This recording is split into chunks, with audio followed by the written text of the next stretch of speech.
Welcome to DarkMind Investigations. Here, we don't chase shock. We examine how ordinary lives unravel when trust is quietly turned into a weapon. Tonight's case is not about violence in the dark. It's about manipulation in plain sight. A story where love wasn't broken overnight. It was carefully reshaped over years. This is the case of Sam Abraham. He married his childhood love, the woman everyone believed was his safest place. But behind closed doors, she was rewriting his reality, every apology he made. Every mistake he accepted, every confession that destroyed his reputation was guided. By the time Sam realized the truth, his life was already collapsing, and the most disturbing part, no one thought she was capable of it. Sam Abraham was known as reliable, not loud, not flashy, just dependable. He grew up in a community where trust mattered more than locks, and where people remembered who you were as a child. Sam never caused problems. Teachers trusted him. Employers relied on him. Friends described him as steady, the kind of person who would rather take blame than create conflict. And from childhood, there was one constant presence in his life. Her. They met young, walked to school together, shared secrets, dreams, and years of quiet companionship. Their bond didn't explode into passion, it settled into something stable, comfortable, predictable. When they married, it felt inevitable, like a story that had already written itself. But marriage didn't change Sam overnight. It changed him gradually. He stopped speaking freely. He hesitated before answering questions. He apologized often, even when nothing seemed wrong. Friends noticed the silence. Family sensed tension. But Sam always explained it away. She worries about us. She just wants things peaceful. She knows what's best. What no one realized was that Sam's world was shrinking, and she was the one deciding how small it became. The case didn't begin with a crime. It began with inconsistencies. Authorities first noticed that Sam repeatedly took responsibility in situations where evidence didn't fully support his involvement. He accepted fault quickly, signed statements without hesitation, apologized before questions were even asked. At first, investigators assumed stress or confusion. Then they noticed something else. Every major decision Sam made had been discussed with his wife first. Every explanation sounded rehearsed. Every clarification weakened his own position.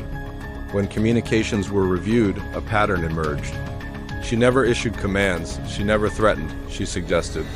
Her language was calm, caring, protective.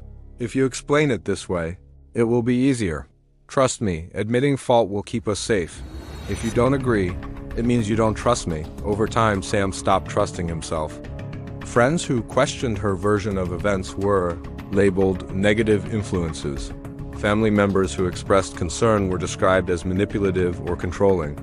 Slowly, Sam cut contact not because he wanted to, but because he believed it was necessary. The turning point came when a third party noticed a discrepancy. A digital timestamp didn't match a statement. A message contradicted a timeline. It was small, but it was enough. Once investigators dug deeper, the story began to crack. They found repetition, structure, intent. This wasn't confusion, it was control. This is where the case becomes disturbing, because nothing about it was dramatic on the surface.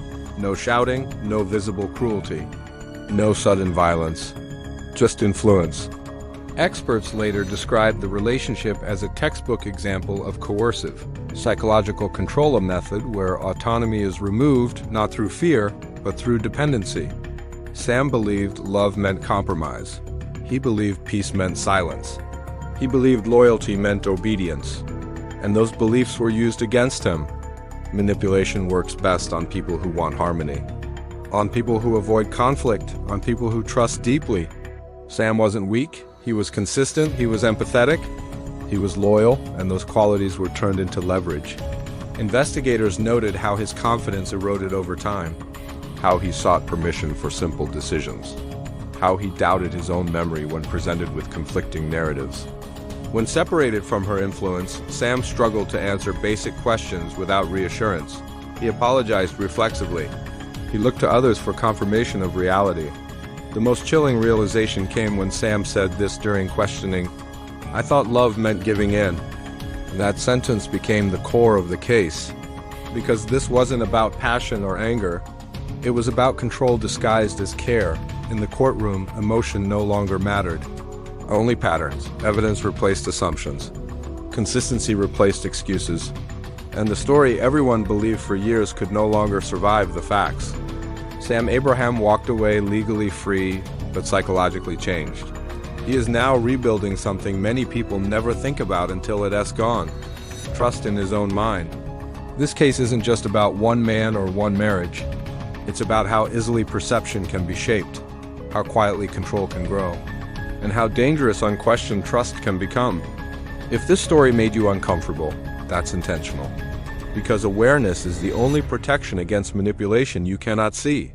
If you value deep psychological investigations beyond the headlines, subscribe to DarkMind Investigations. And remember, the darkest crimes don't always leave physical scars. Sometimes they rewrite the mind.